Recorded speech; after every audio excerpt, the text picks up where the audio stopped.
Live mula rito sa Davao International Airport, kasama ng Pangulo ang mga miyembro ng kanyang gabinete at iba pang bahagi ng delegasyon. At sa puntong ito ay mainit na sinasalubong ang Pangulo ng Philippine Air Force at Army sa pamamagitan ng isang banda. Inaasahan natin na sa kanyang pagdating nga ay mag-uulat ang Pangulo kaugnay sa naging bunga ng kanyang dalawang magkasunod na state visit sa Brunei at China. Noong nakaraang linggo, tumulak ang Pangulo sa Brunei para sa 3 araw na pagbisita kung saan nakipagpulong ito kay Sultan Haji Hassan al-Bolkiah sa Filipino community. At matatandaan ng Brunei dapat ang unang foreign visit ng Pangulo, subalit dahil sa Davao Blast ay hindi ito natuloy. Samantala, lumipad naman ng Pangulo pa Beijing noong October 18 bilang tugon sa imbitasyon ni Chinese President Xi Jinping. Hindi po nga natutunghayan sa live feed ang pagdating ng Pangulo. Ating pong tunghayan. Philippines, President Rodrigo Roa Duterte. Ikaw ang mag-aamon.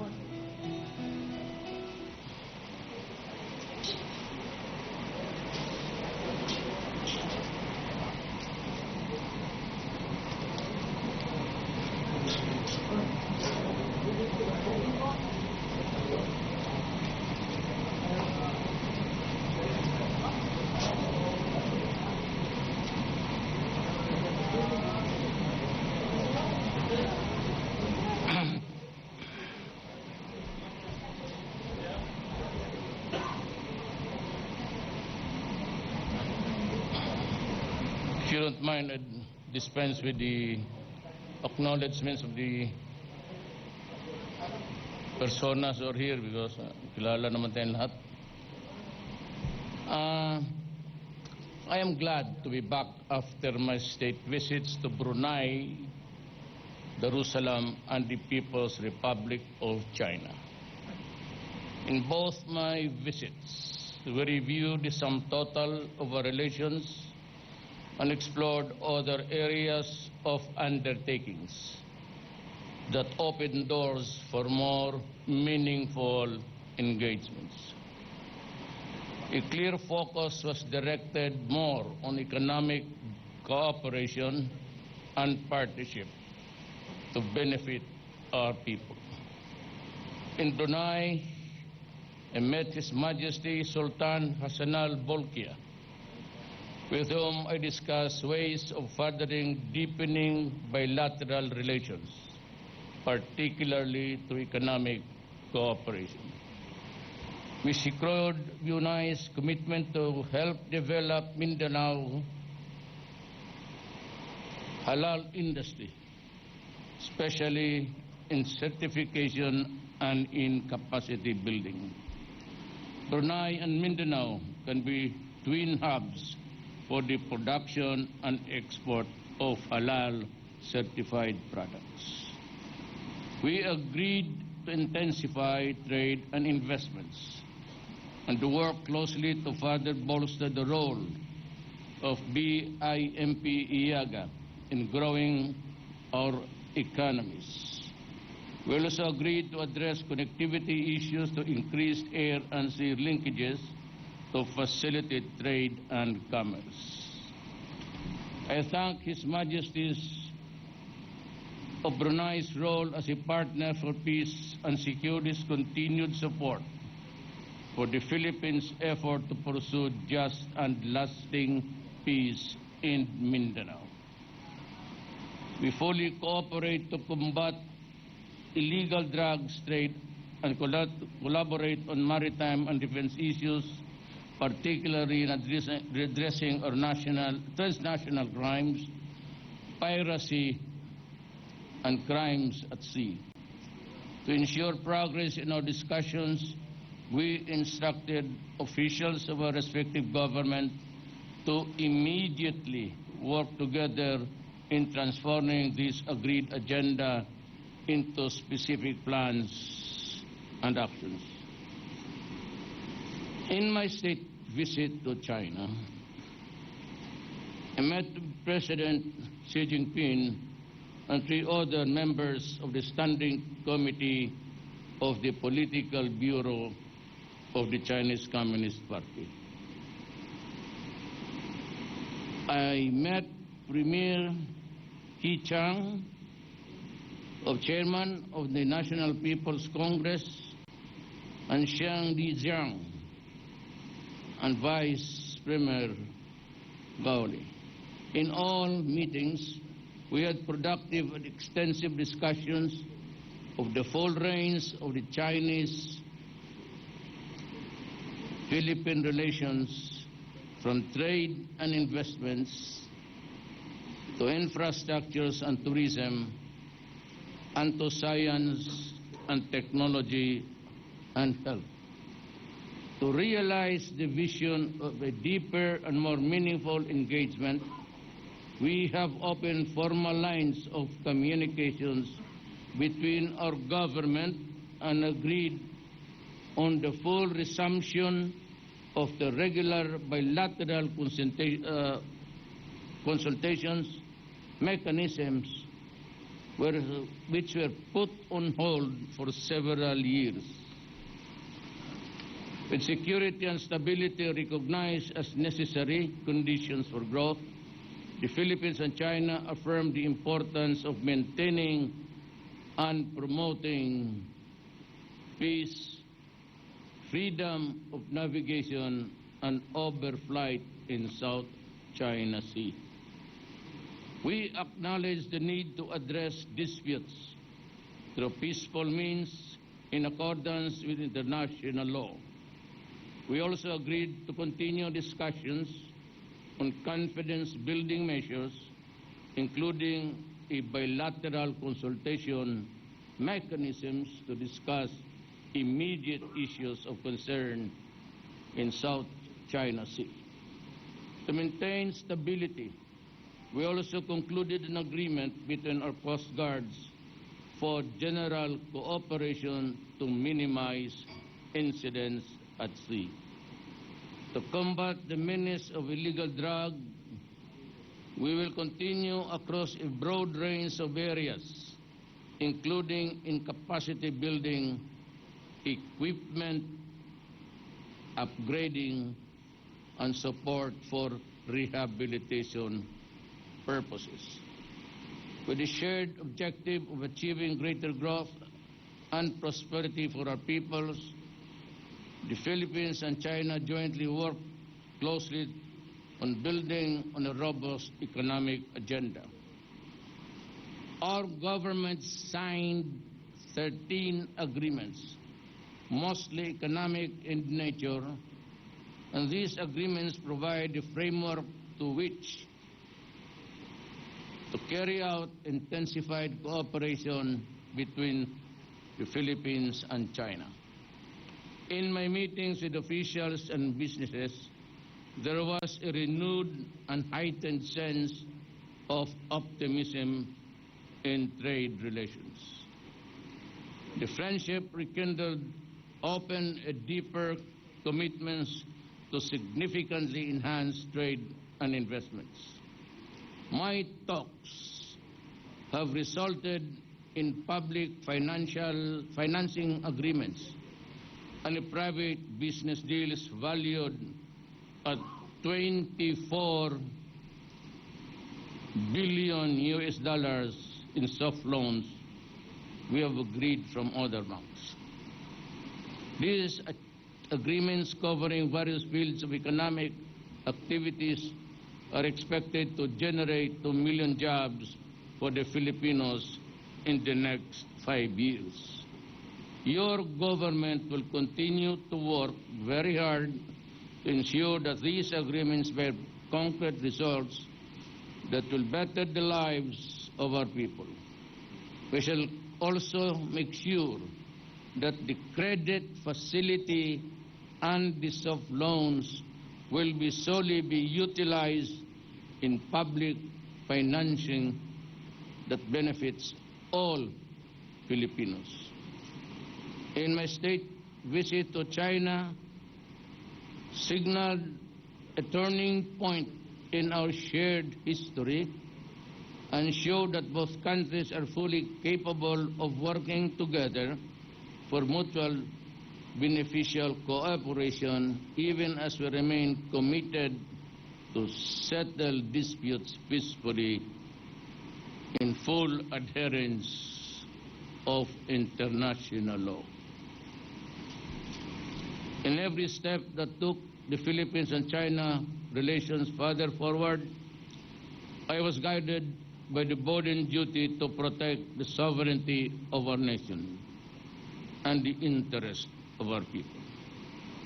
In all my engagements abroad, rest assured that I will always pursue our nation's best interest, consistent with our independent foreign policy, anchored on the basic tenets of sovereignty, non-interference, and mutual respect.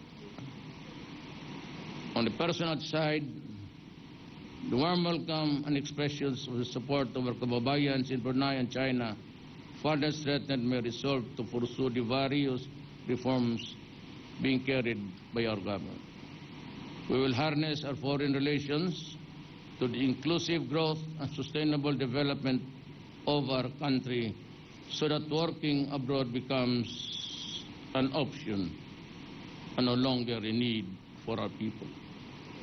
With this, I seek your continued support and cooperation as we strive to introduce fresh initiatives and more endeavors that will create meaningful changes in ourselves, our families, our communities. Salamat.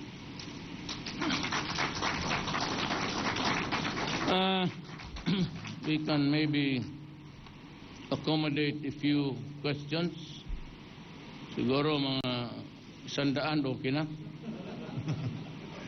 The first question, Mr. President, is from Edith Regalado of the Philippine Star. Good morning, Mr. President. Yes, ma'am. First question is this. While in China, you declared, you had some pronouncements about severing ties with the U.S., both militarily and economic aspect. Now the question is, when are you going to come out with a written order with respect to the military branch? And then for the economic aspect, it would affect private businesses and, you know, the BPOs and everything. So, yung side na yun, sir. And then second question, sir. Anahin ko na lang, sir. That is the third. No, second question pa, sir. Second question is this. Is your attitude towards the U.S., does it have something to do with the mirroring case? Has the U.S. ever asked or apologized to you through those years? I'll answer you the second question.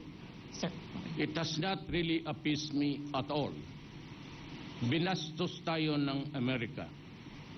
Mirroring was carrying out explosives in and out of Davao City for several years. He was hosted sa Evergreen Hotel. Hindi siya pumayag na may pasok tigalinis. And for 5 years, he was in and out of Davao City. One day, there was an explosion. It burned the hotel, not nearly, but sunog. And he was brought to the hospital. He lost both of his legs. But unfortunately, the following morning, early on, may naglanding dito sa airport na to, a citation of the U.S. Embassy, at bumaba isang pulis na gago na taga-Pilipinas, the Colonel, I forgot his name, and some Americans who ran their badges as FBI raw sila, got Mering out of the hotel, brought him out, kasi sabi nila dalhin nila sa Makati Medical Center for better medical I mean, treatment facilities, whatever. But what they really did was to fly out, marrying Michael to Singapore and Shanghaied him to the United States. To this day, parang Batman and Robin mystery yan. No explanation. Thought a week after, or 4 or 5 days, Richard Donny, the ambassador at the time of the United States, nagipag-usap sa akin early morning with his aide only, and Mr. Bongo, apat kami nag-usap, and they promised to conduct a full-scale investigation and committed to me that they will serve me a copy. Sa awa ng Diyos, hanggang ngayon, wala pa ako natanggap ni, baski note lang man sana. One night, during the campaign, at least that, may card ako sa kanya, I think Bongo was the card. May binigay siya ng card, sabi niya, he was from the CIA. And sabi ko, may I help you? And we talked about the marrying case and said that he would see me maybe the day after. And we did meet almost 4 o'clock in the morning. I was very tired from a campaign sortie that night. At ang sinabi lang niya, and these were his exact words, Mayor, pwede ba natin kalimutan na lang to? Can we let this pass, this thing pass? Can we forget it? Sabi ko, wala naman rin akong magawa. I've been waiting for that report, but until now, I haven't. So I really do not know what was the mystery about. So,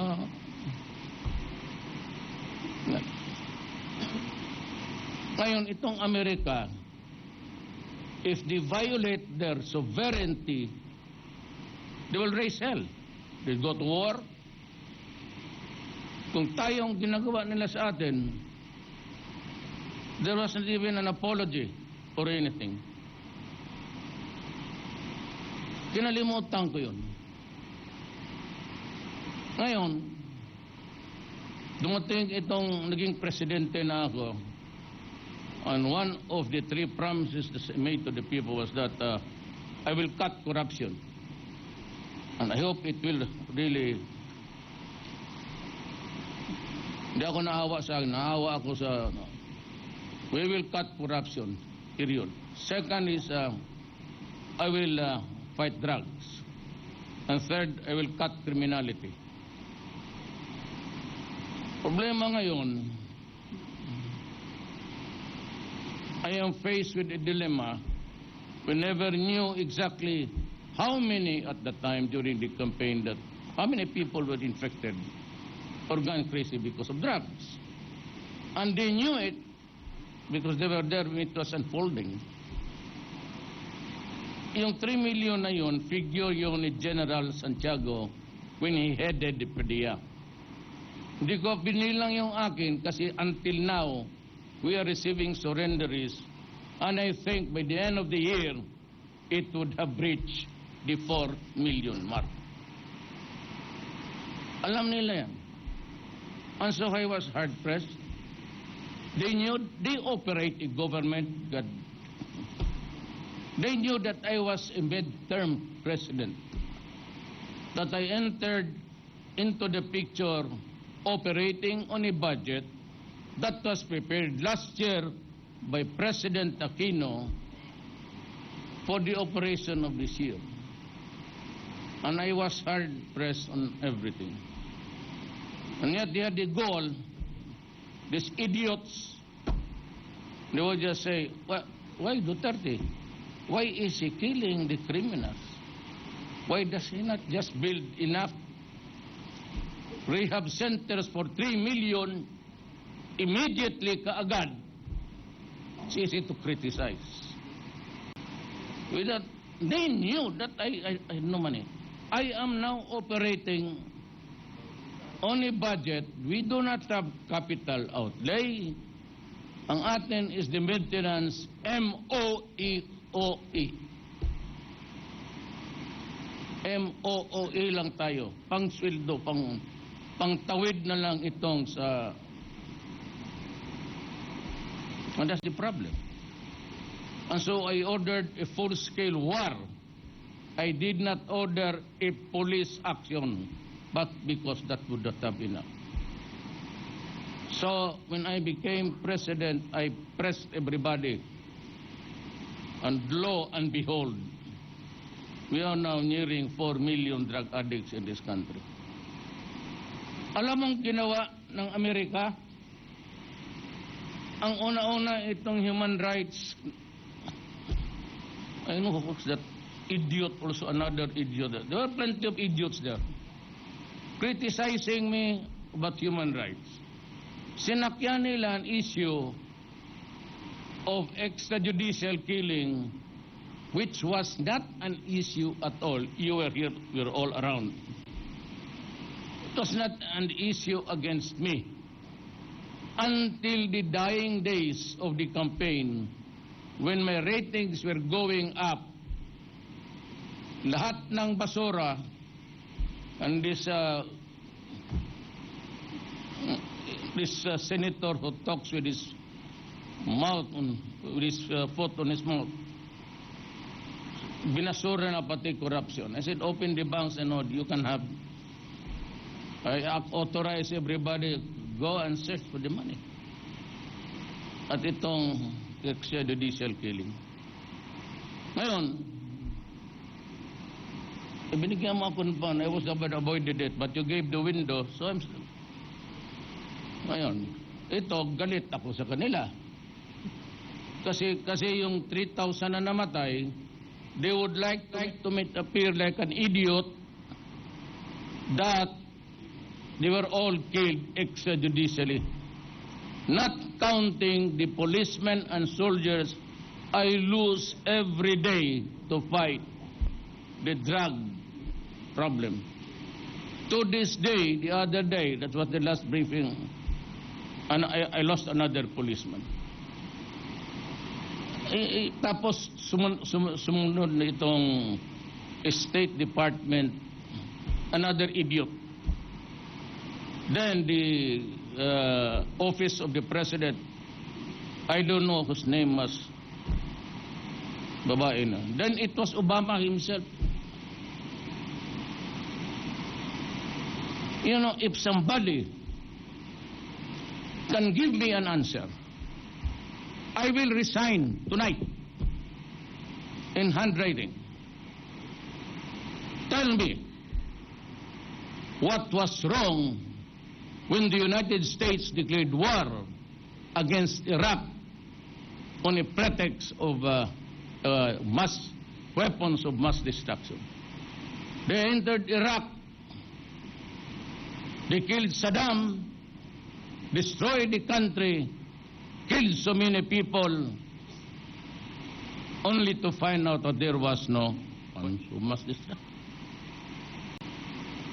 Tell me if it is right, because I will resign. Any man here in this room would stand up before me and say, it was moral, it was right to kill a leader of a nation, wipe out his people, and have the gall to criticize me about human rights violation. They undermined Libya. Libya is a failed state. They are eating Saddam slowly. Were it not for the fact that China and Russia are supporting Syria. Why? Why? Because if Assad is out, they would have destroyed the entire Middle East. Why? Maybe oil. Why? Stupidity. Another reason. Idiotic behavior. Yan ang problema dyan. Kaya ako galit kay Mary because binastos nila ako. Nung tinanong ninyo ako kinaumagan, you were the one who asked the question, isa ka pa. Sabi niya, si Mary na wala. So I called Lasa, who is now the mayor of Brunei. Colonel Lasa, he was the chief of police at the time. Sabi niya, Mayor, hindi ko alam. So I called General Peña, who was the RD here. Sabi ko, said, ano nangyari? Sabi niya, Mayor, hindi ko talaga alam. So, what do you call that? Is that respect? Mutual respect and papahigin mo muna ako, uminit na, inom na ako ng tubig. Ikaw kasi marunong ka talaga magpainit. Na makatulog ngayong gabi. Ikaw na.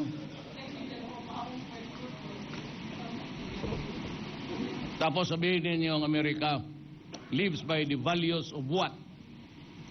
Whose value is it?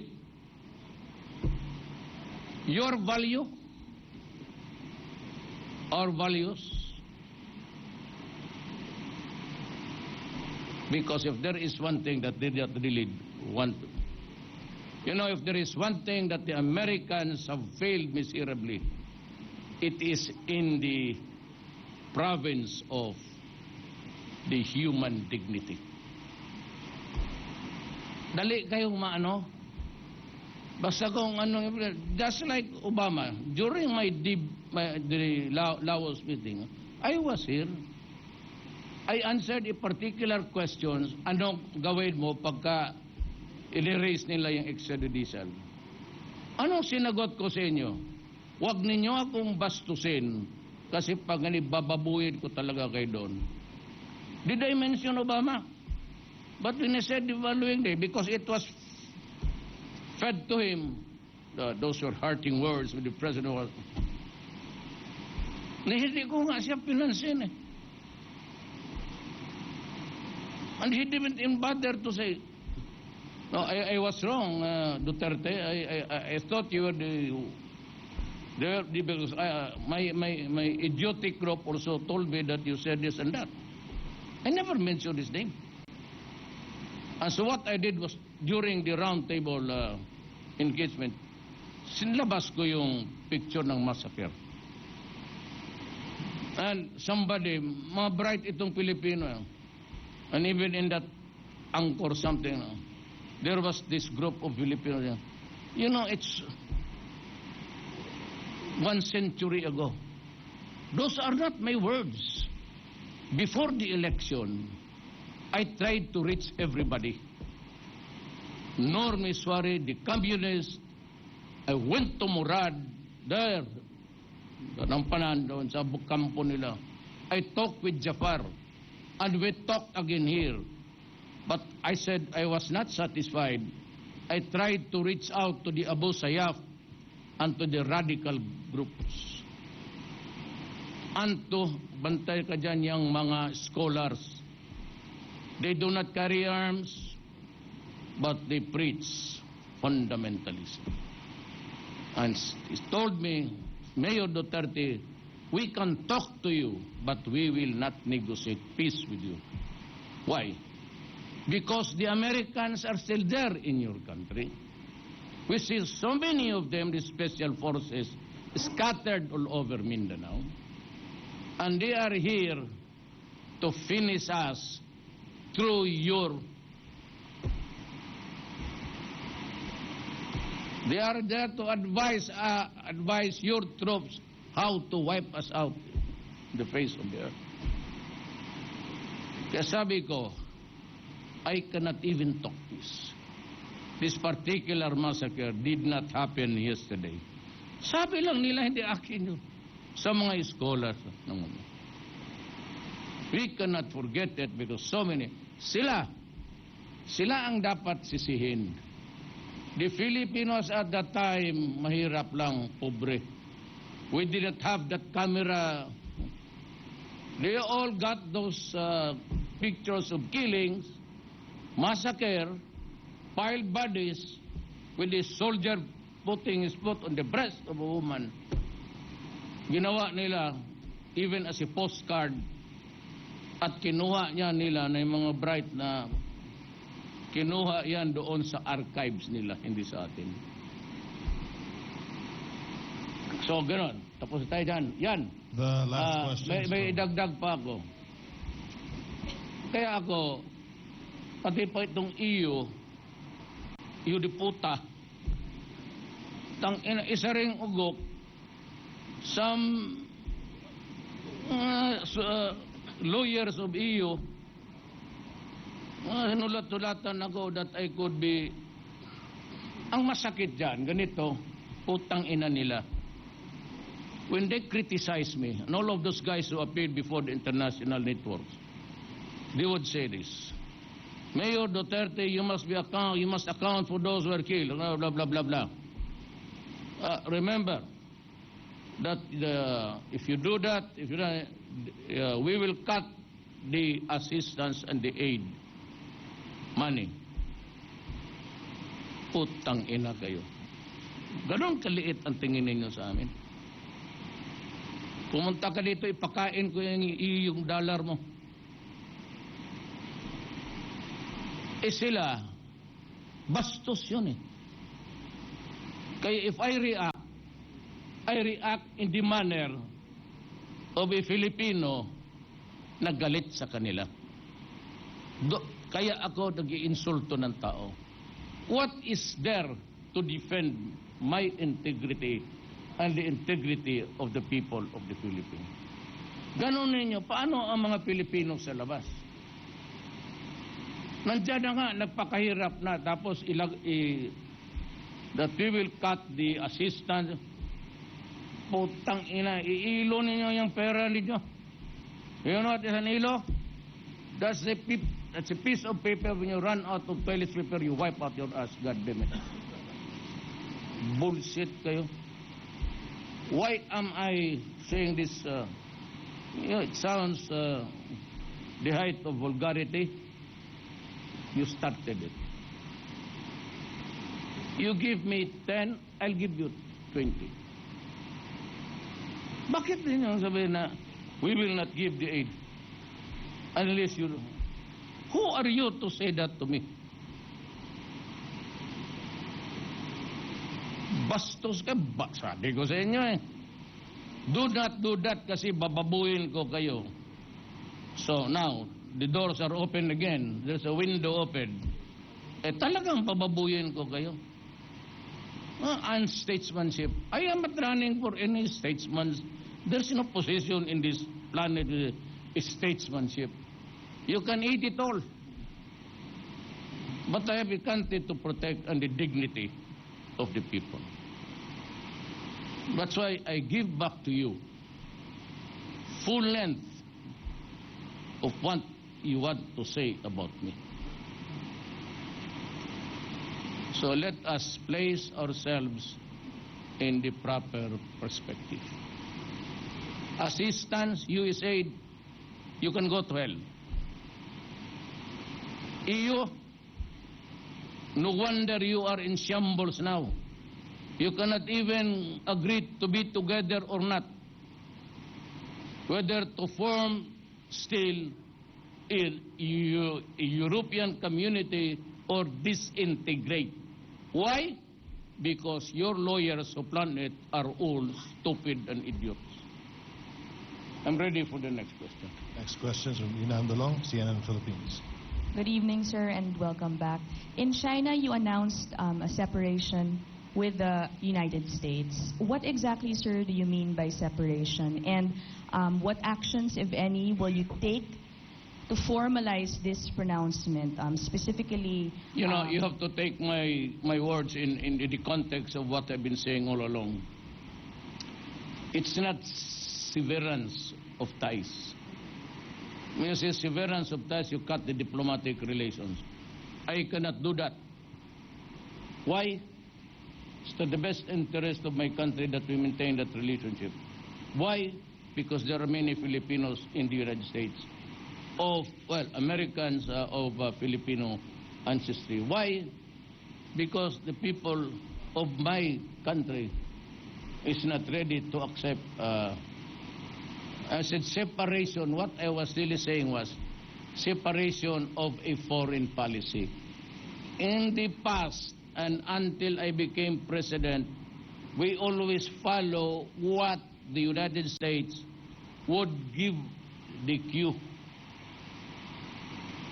What he would give the cue that we are there, we follow, pasunod-sunod tayo. Hindi ako magsunod. Now, for example, Russia came out with a statement that this mentioned that I had a talk with Medvedev, and they are ready to extend any and all assistance. So that if I would like to have an atomic bomb, and if it is given to us, I'll bring it here. That is what it means. But I would like to thank Russia for understanding us.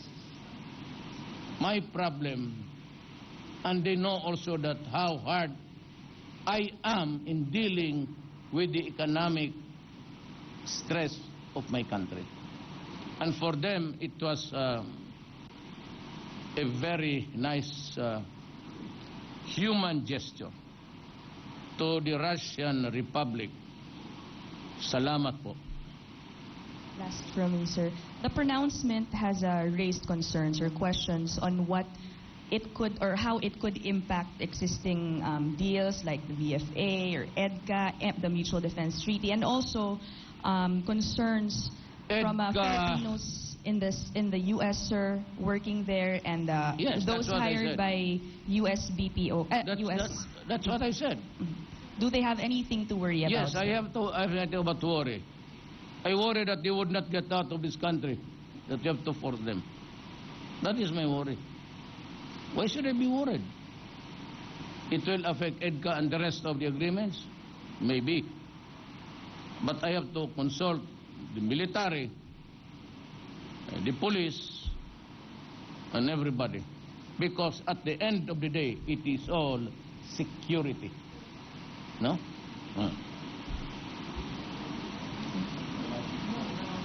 Sir, yung sa Filipino workers hired here, they're here working for American BPOs. Do they have something to worry about? Well, how about the Americans working for here also in the Philippines? If I should worry about the Filipinos, this is also about the Americans here.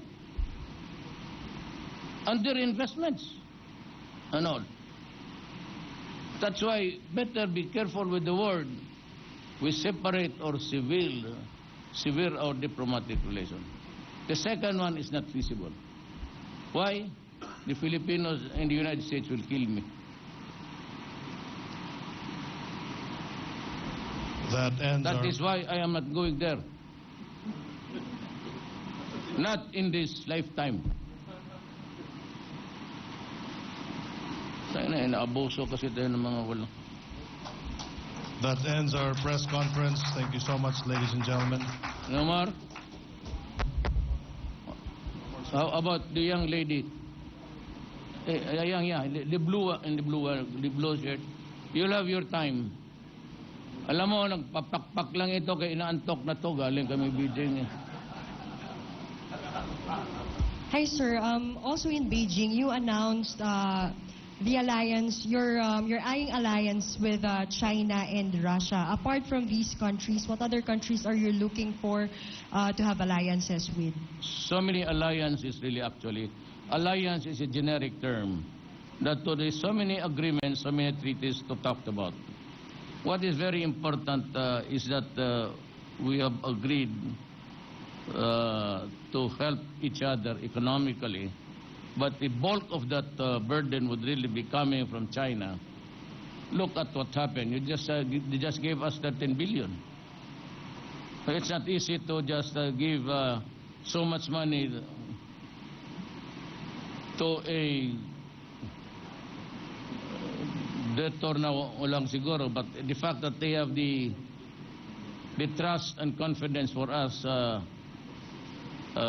pay on a long-term soft loan that would give us the drive, the impetus public-private yung ano ha, mga bangko ng mga laking company naghiram rin. It will be published. I'm sure those are things which are not confidential anyway.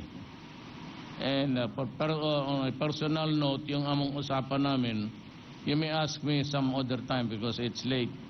But I would be able to answer you at least some, but not all. Sir, Security matters, that's not a proper subject matter. Sir, follow up. There are some people na nagsasabi na you are announcing your separation from US, and yet you just announced alliance with China and Russia. Hindi po ba conflicting yun dun sa lagi No, natin sinasabing independent policy, foreign policy? Your thoughts May I on look that, sir? at you for a moment?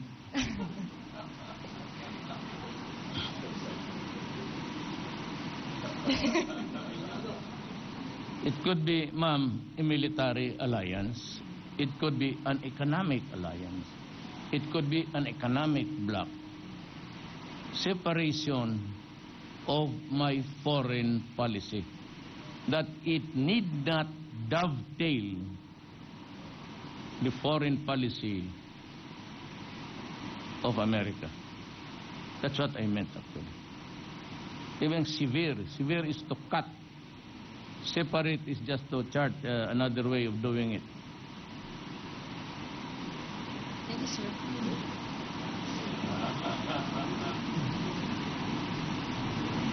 Forgot to announce your name. Kasi yes. Para walang magsama ng loob. Then Jamie ang sunod. Siguro we can maybe last 2 questions or 3, maybe 3 questions. Mr. Masahi Yamaguchi of NHK Japan. Sir, welcome back. I am a reporter of Japanese Public Broadcasting Corporation, NHK, and next week, President will go to Japan and meet Prime Minister Abe. What are you looking forward to meet him, and what are you looking forward to talk about? Well,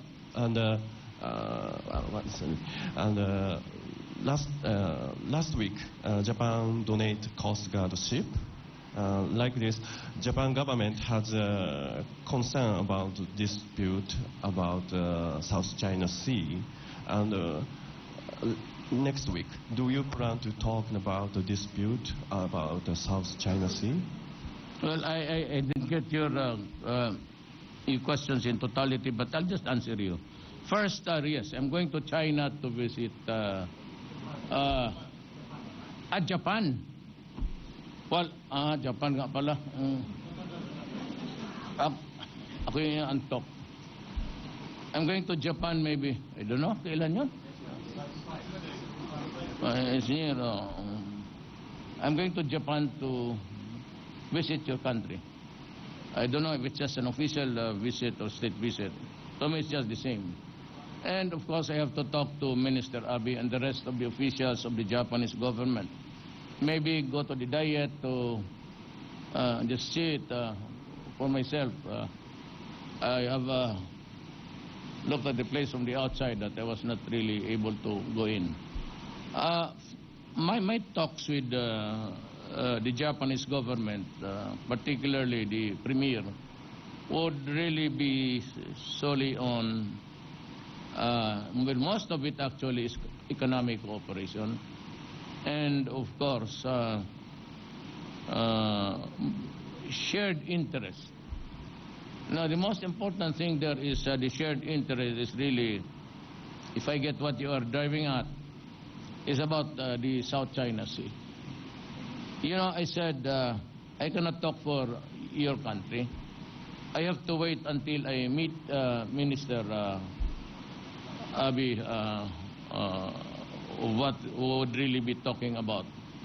But the South China Sea has been the contention with several other countries vis-a-vis against China. The award to my country was on the arbitral decision And it said that that piece of property there, if at all, is really part of our exclusive economic zone. It has nothing to do with the territorial waters. But if you are entitled to a fish fund, as agreed upon by all, that each country shall own a fish fund of its own for its sustenance, that is what it is being talked about in that judgment. I told everybody, and I told China, I cannot surrender anything there. And in passing, we mentioned, they said that, they answered that at least what was, we do not want trouble there. We can only talk. And we hope that your country will not, do something foolish to start a violent war or incident. And I said no. And we cannot talk about it because I cannot give or promise anything which I cannot do under the laws of my land, particularly the Constitution. And that would be maybe also the meat of what I would tell your minister, that we can only agree to talk peacefully, resolve the dispute, and maybe come up with something that is good for everybody. Just maybe. In other words, if you're asking me now, since I have to talk to Minister Abe, I cannot make any projections of what will happen. But to the Chinese government, I said, well, if that is the thing, that is what is in your mind, because that is also my stand, we will find a day to talk about it only on the issue of the South China Sea and no topic at all. It could be bilateral, depends on the development. It could be multilateral, and that would include Japan. Those are what I suggested in the future. The last question is from Jem Abansenya of TV5. Sir, may gabi. Sir, comment niyo po dun sa nangyaring dispersal sa harap ng US Embassy noong Wednesday po. The police said that natakot kasi na-corner sila. There were just two of them, I think, in the crowd. They were surrounded by the group of militants. Alam mo yan ang sinasabi ko. Even in war, even in everything, it's miscalculation. Well, I think that the police there was, nobody would ever do that in the midst of a troubled, I'm not justifying it. Just say maybe, baka he was under stress. He might be they might gang up on him, hurt him, and so he acted on by instinct, self-preservation. Tsaka yung namang hindi naman talagang may gusto siyang patayin. Padiretso-diretso lang Hindi naman talaga yung pinipili niya kung saan yung mga tao. But I said, I am not, this is not a brief for the police. I might say that. Pero I intend to look at it. I will try to talk to the police, invite him for coffee, and I will talk to the activists. Para naman hindi sila, I would like to know what really happened. The dimension can be had if I would do the questioning myself. I do not want a quarrel between there's no more left here. I do not want to hear it from our side, Governor, right, or from the left. We should stop it because we are talking, and we are all Filipinos. I do not want anybody hurt there. Not the police, not the young militants. It's about time that we should really treat this as a matter with civility. Hindi na yung ano na lang dyan kasi batuhin mo yung mga police. Police naman would come in swaggering and beating people. I would not like that these things happening in my administration. I'm praying to God that we will succeed in the talks and baka sakali makachamba tayo. So with our Moro brothers, baka one for reason or another, it might dawn upon everybody that we should be just talking. Everybody is progressing, whether it's in China, Japan. Why are we still trying to fight that? Para tayo nag-rumble dito ng bata eh.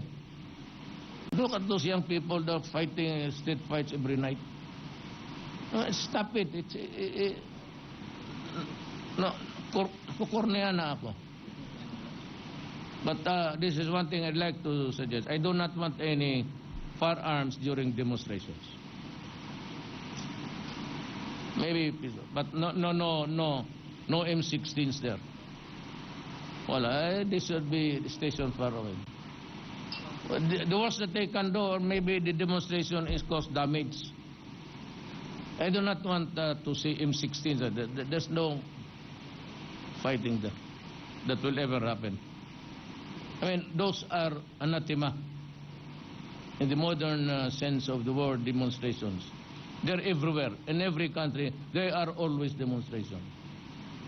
And the government, police and military should expect that when there is almost a disagreement in dissent, everybody in any country, it could be Turkey, it could be anywhere. It's always France. Nandiyan talaga yung demonstrations. It is part of the territory of democracy.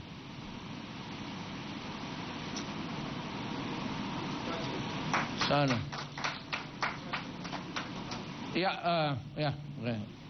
I might not be able to hear you. You know, I had this sleeping when I was. You might want to use the. Yes, sir.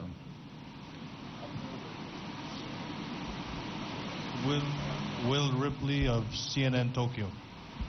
Thank you very much, Mr. President, for taking my question. Just wondering, who would you get along with the best in the White House, Hillary Clinton or Donald Trump?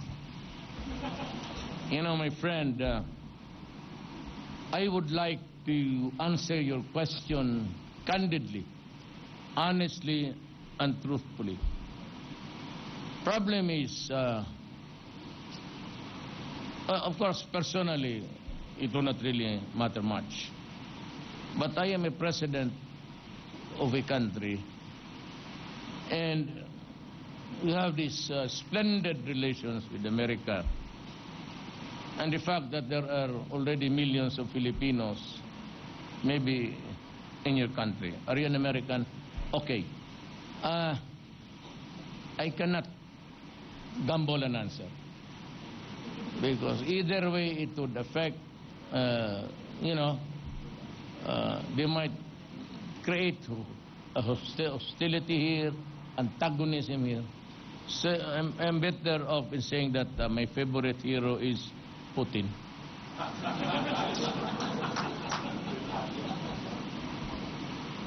Some in the United States and elsewhere have compared you, the reason why I ask, have compared you to Donald Trump, the Republican candidate. What do you make of those comparisons? Speaking off the cuff, speaking what's on your mind. Donald Trump has also done the same thing. Valid issues, actually. Valid issues. Trump is airing something which is should also be a concern. One is terrorism. Everybody should be worried about terrorism. And of course, in this modern world, multicultural countries, again, there should be some semblance of, acceptance and maybe, especially in the matter of religion, tolerance. Those are broad words, but they have deeper meanings if you go into it. tolerance, tolerate your religion, I respect it, and all the things like that. Terrorism, it's there. And frankly speaking, I'd like to be honest with you. America somehow, not all, somehow provided the reasons for the terrorism there right now. Why? Well, you need not be a terrorist. There has to be an explanation. For an Arab of Syrian descent, of Iraqi or Iranian would be there, migrated to the United States, and was even born there, and yet somehow gets into a radical thing. Maybe not even the history of the Persian Empire and all of these things. What they see are the bombings and the killings of Sunni. And if I were being done on the Filipino, I would really, and even you, if you are from the outside and you see Americans being treated that way, villages bombed, killing soldiers, and even hospitals, and just say, oh, it was the wrong target.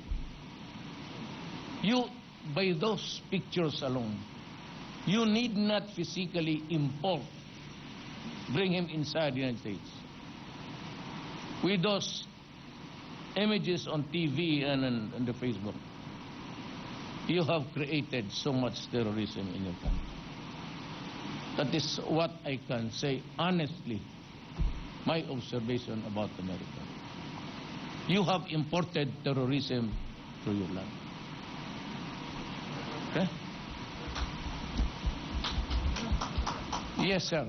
The last one, the third. Yeah, okay. Ian Cruz of GMA. Welcome back, Mr. President. Ian Cruz of GMA7, sir. Sir, did you bring up the issue of Filipinos' fishing rights in the Scarborough Shoal with President Xi Jinping? And was there any assurance from the Chinese that they will not reclaim any part of the Scarborough Shoal, sir? I leave it to the... Yes, of course, we did. I leave it to the Chinese authorities what they will do in the next few days from now. Napag-usapan namin, pero no. I leave it to them to... So one of the things I said that in the private talks, which I cannot. But tingnan natin. Let us see what develops in the days to come. Last... Hindi ka man bidya.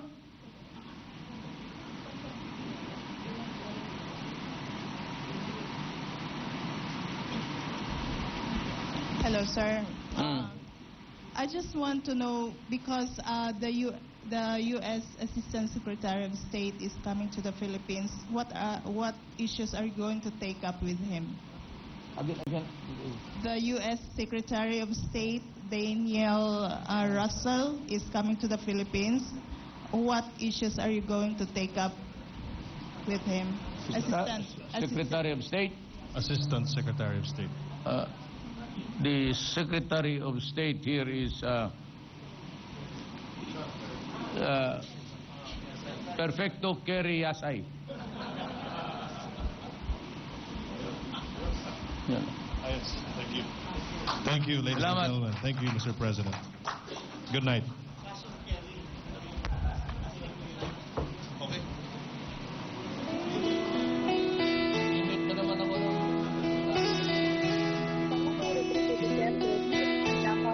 International Airport makarang dumating mula sa kanyang state visit sa China at Brunei. Iniulat ng Pangulo ang bilyong pisong halaga ng investment pledges mula sa China at Brunei na magbibigay trabaho sa atin sa loob daw ng 5 taon. Sinabi rin ng Pangulo na pinaigting din ang kooperasyon sa peace and order, maritime security at war on drugs. Samantala, nilinaw ng Pangulo ang napabalitang anunsyo niya sa Beijing sa pagtalas sa US sa aspekto ng militar at ekonomiko. Anya, hindi ito pagtalas sa diplomatic relations ng dalawang bansa. Iginigit ginamit lang ng Pangulo ang pagkakaroon natin ng hiwalay na foreign policy. Sa mga nangangamba namang Pinoy na nagtatrabaho sa isang US company, sinabi ng Pangulo na kung mangangamba tayo ay dapat ding mangamba ang Estados Unidos dahil may mga kababayan sila nagtatrabaho rin sa ating bansa. Muli namang kinwestiyon ng Pangulo ang pag-ungkat ng US extrajudicial killing at sinabing handa siyang magbitiw sa